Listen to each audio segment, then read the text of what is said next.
Hi అండి, welcome back to my channel. ఈరోజు వచ్చేసి ఉప్మా చేసుకుందామండి. ఇవాళ recipe most common upma recipe అండి. మార్నింగ్ బ్రేక్ఫాస్ట్లోకైనా ఈజీగా చేయగలిగే రెసిపీ. ఈ ఉప్మాని 5 నిమిషాల్లో రెడీ అయిపోవడమే కాకుండా తినాలనిపించే కమ్మగా ఉంటుందండి. ఒకసారి ఇలాగైతే ట్రై చేయండి, మీకు ఖచ్చితంగా నచ్చుతుంది.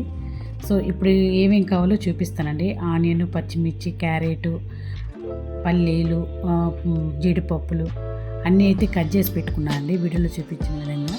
సో ఇప్పుడైతే ఒక కడాయి తీసుకొని, కడాయి వేడెక్కగానే 2 గ్లాసులు అయితే పోసేసానండి ఉప్మా రవ్వ. సో దీంట్లో అయితే కొంచెం జీలకర్ర, 1 స్పూన్ జీలకర్ర వేసుకొని, 1 స్పూను నెయ్యి వేసుకొని వేయిస్తుందండి. చాలా కమ్మగా మంచి స్మెల్ వస్తుందండి. అదే విధంగా మళ్ళీ తినాలనుకుంటారండి. చాలామంది ఈ ఉప్మా టేస్ట్ కుదరదని అంటారండి, కానీ నేను చెప్పిన విధంగా అయితే ఒకసారి ట్రై చేయండి, మీకు చాలా బాగా నచ్చుతుంది. సూపర్ టేస్టీగా టెక్చర్తో ఉప్మా రెడీ అవుతుందండి. సో ఇప్పుడైతే వేగటం అయిపోవచ్చింది. చూడండి, మంచిగా వేయిస్తున్నాను. అయిపోయింది. ఇంకెక్కువ మాననివ్వకూడదండి, సిమ్లోనే వేయించుకోవాలి. అయిపోయింది. తీసేసి బౌల్ అయితే వేసేసుకుంటున్నాను. చూడండి, ఒక చిన్న గిన్నె పాటు వేసుకుంటున్నాను. సో ఇప్పుడైతే కడాయిలో ఆయిల్ వేసుకొని 2 స్పూన్లు తాలింపు గింజలు, పల్లీలు, జీడిపప్పు వేసుకొని దోరగా వేయిస్తున్నానండి. కొంచెం పిల్లలకి పైత్యం చేయకుండా, మందం చేయకుండా ఉండడానికి కోసం కొంచెం అల్లం, పచ్చిమిర్చి వేసి వేయిస్తున్నానండి. మళ్ళీ క్యారెట్, ఆనియన్ కూడా వేసి వేయిస్తున్నాను. కొంచెం కరివేపాకు కూడా వేసుకుందాము. కొంచెం గోల్డ్ కలర్లో అయితే రావాలండి ఇవి. ఇప్పుడైతే టమాటో వేసుకుందాము. అయిపోవచ్చింది. చూడండి, చాలా స్పీడ్గా అయిపోతుందండి. చాలా అంటే చాలా బాగుంటుంది ఉప్మా. ఇప్పుడైతే కొంచెం సాల్ట్ అయితే వేసుకుందామండి. ఉప్మా అయితే అల్లం టేస్ట్తో స్మెల్ కానీ చాలా అంటే చాలా బాగుంటుందండి. ఇప్పుడు వేగింది, మూత పెట్టేద్దాం. కొంచెం మగ్గుతుంది. చూడండి ఎలా మగ్గిందో, చక్కగా బాగా మగ్గింది. సో ఇప్పుడైతే ఏం చేద్దామంటే ఒక గ్లాస్కి 5 గ్లాసులు వాటర్ పోసుకుందామండి. నేను 2 గ్లాసులు పోసాను కాబట్టి 10 గ్లాసులు వాటర్ అయితే పోయాల్సి వస్తుంది. బాగా ఉడుకుతుందండి. ఒక గ్లాస్కి 5 గ్లాసులు అయితే కొలతలు అయితే గుర్తుపెట్టుకోండి. చాలా అంటే చాలా బాగుంటుంది.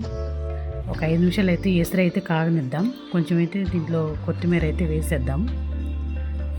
ఫ్లేవర్ బాగుంటుందండి. వాటర్ కాగేటప్పుడు వేస్తేనే దాని ఫ్లేవర్ బాగుంటుంది, కొత్తిమీర ఫ్లేవర్. సో ఇప్పుడైతే మూత పెట్టేద్దాం రండి.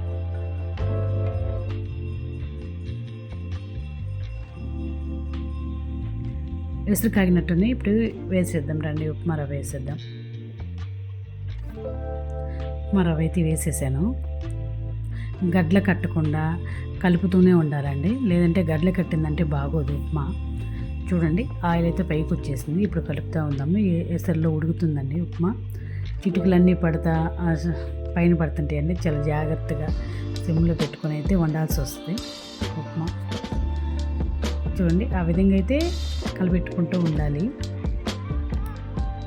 గట్టి పడుతుందండి. కొంచెం మూత అయితే పెడదాం. చిటుకులు వచ్చి పైన పడుతున్నాయి. ఇప్పుడు చూడండి, మూత తీసేసాను. ఎలా వచ్చిందో పర్ఫెక్ట్గా. ఇంత పర్ఫెక్ట్గా కూడా ఉంది, అంత పర్ఫెక్ట్గా టేస్టీగా కూడా ఉంటుందండి. మీకు చాలా అంటే చాలా బాగా నచ్చుతుంది.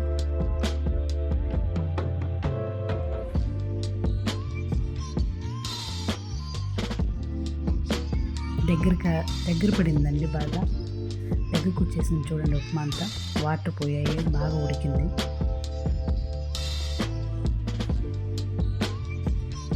ఈ వీడియో మీకు నచ్చుతుందని అనుకుంటున్నాను అండి.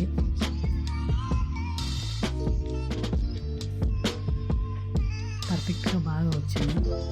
సో ఇప్పుడు ఏం చేద్దామంటే కలబెట్టేసేసి స్టవ్ అయితే ఆఫ్ చేద్దాం. అయిపోయిందండి. వేడిగా ఉప్మా స్పైసీగా అల్లం ముక్కలు తగులుతూ నోటికి చాలా చాలా టేస్టీగా ఉంటుంది. సపోర్ట్ చేయండి. థ్యాంక్ యూ ఫర్ వాచింగ్ అండి. మా పిల్లలు కూడా చాలా బాగుందని చెప్తున్నారండి. చూడండి, థ్యాంక్ యూ అండి. Thank you so much.